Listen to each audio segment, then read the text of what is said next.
Nesta aula iremos fazer um estudo a respeito de potência, então vamos começar aqui. Potência de um número real com expoente natural. Definição. Dado o número real A e o número natural n, com n diferente de zero, denomina-se potência a expressão A elevada a n. Então o que chamamos de potência é essa expressão A elevada a n.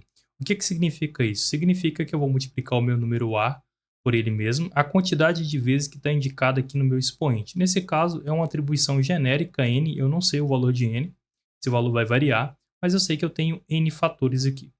E aqui nessa potência, temos o seguinte: A chama-se base e o nosso n chama-se expoente. Então, numa potência, a base vai chamar, o número de baixo vai se chamar base e o número de cima vai se chamar expoente. Vamos ver alguns exemplos aqui.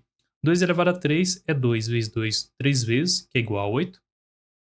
Menos 2 elevado à terceira potência é a multiplicação de menos 2 vezes menos 2, 3 vezes. E aqui fica uma observação: como o nosso número aqui, a base é um número negativo e o expoente é um número ímpar, o resultado vai ficar um número negativo, nesse caso menos 8.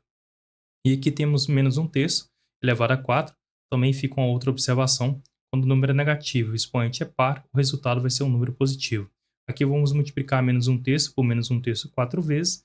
É bom lembrar como que faz a multiplicação de fração. Multiplicamos o de cima pelo de cima e o de baixo pelo de baixo. 1 vezes 1 4 vezes é igual a 1, e 3 vezes 3 4 vezes é igual a 81. Então temos aqui como resultado a fração 1/81. E aqui temos a raiz quadrada de 2 elevado à terceira potência. Isso é raiz de 2 vezes raiz de 2, 3 vezes. Raiz de 2 vezes raiz de 2 dá raiz quadrada de 4, que é igual a 2. Então fica 2 vezes a raiz de 2, que é igual a 2 raiz de 2. Aqui essa conta eu fiz um pouco mais direta. E aqui tem algumas observações importantes. Primeiro, o seguinte: quando eu tenho um sinal negativo, sem o uso do parênteses, que está na frente do meu número aqui, e nesse caso menos 2 elevado a 2, o que está elevado ao 2 aqui é apenas o 2. Esse sinal não entra no jogo. Então a gente mantém ele do lado de fora e faz a multiplicação do fator 2 por 2. 2 vezes 2 dá 4, porém como a gente tem esse sinal negativo na frente, nosso resultado fica negativo. O que é diferente disso aqui? Menos 2 elevado a 2 é o fator menos 2 multiplicado por ele mesmo duas vezes. E a gente lembra das regras de sinais: multiplicação de números com o mesmo sinal, no caso que os dois sinais são negativos, resultará em um número positivo. Então 2 vezes 2 é igual a 4, nesse caso aqui menos 2 vezes menos 2 é igual a 4. Feita essa observação, que às vezes acontece de vocês fazerem essa confusão: pegar menos 2 elevado a 2 e colocar 4 positivo aqui, ou inverter essa ordem, tá bom? Prosseguindo. Então, essas duas coisas são totalmente diferentes uma da outra. Menos 2 sem parênteses elevado ao quadrado é diferente de menos 2 dentro do parênteses elevado ao quadrado. Se o expoente fosse ímpar, o resultado seria negativo de ambos os jeitos. Prosseguindo, vamos ver mais alguns exemplos. Aplicando a definição: 10 ao quadrado é 10 vezes 10 duas vezes, que é igual a 100. Menos 12 ao quadrado é menos 12 vezes menos 12, que é igual a 144. E aqui fica aquela observação: o número é negativo, o expoente ele é par, o resultado é positivo. Menos 2/3 elevado à terceira potência é menos 2/3 vezes menos 2/3, 3 vezes, e aqui o resultado será negativo, porque o número é negativo e o expoente é um número ímpar. Fazemos a multiplicação do de cima pelo de cima e do de baixo pelo de baixo. 2 vezes 2, 3 vezes é igual a 8, e 3 vezes 3, 3 vezes é igual a 27. Então aqui fica menos 8, 27avos. Menos 3 ao quadrado cai naquela situação anterior. Aqui o que está multiplicando por ele mesmo é apenas o 3, esse sinal na frente se mantém. Então fica menos 3 vezes 3, que é igual a menos 9.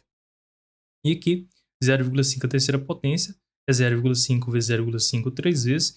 E aqui eu vou fazer algo um pouco diferente: eu não vou trabalhar com a multiplicação de decimais, eu vou transformar esse número em decimal em fração, e vai ficar 5 dividido por 10. Lembrando como que transforma em fração: a gente pega o número que está depois da vírgula, coloca no nosso numerador e conta quantos algarismos tem depois da vírgula. Nesse caso tem apenas um, então a gente divide apenas por 10. Se tivesse dois números, dividiríamos por 100, 3 por 1000 e assim por diante.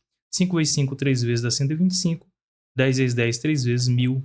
Então temos 125 dividido por 1000, que é igual a 0,125. Lembrando que a vírgula está aqui, ela desloca 3 casas para a esquerda.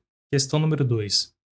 O número de diagonais de um polígono pode ser obtido pela expressão. Temos aqui n ao quadrado menos 3n dividido por 2. Essa expressão aqui é a que determina o número de diagonais de um polígono, onde n representa o número de lados do polígono.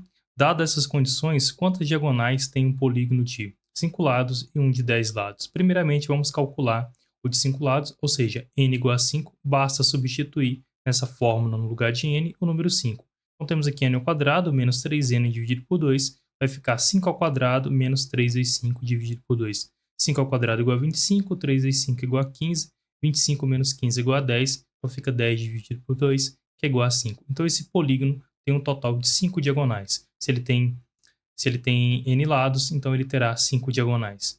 E na letra B, 10 lados, vamos considerar o n valendo 10, fazendo a mesma conta, substituindo onde tem n, o número 10, temos o seguinte, 10 ao quadrado menos 3 vezes n dividido por 2 é igual a 100 menos 30 dividido por 2, que é igual a 70 dividido por 2, que é igual a 35. Então, um polígono de n lados, melhor, com n valendo 10, terá 35 diagonais.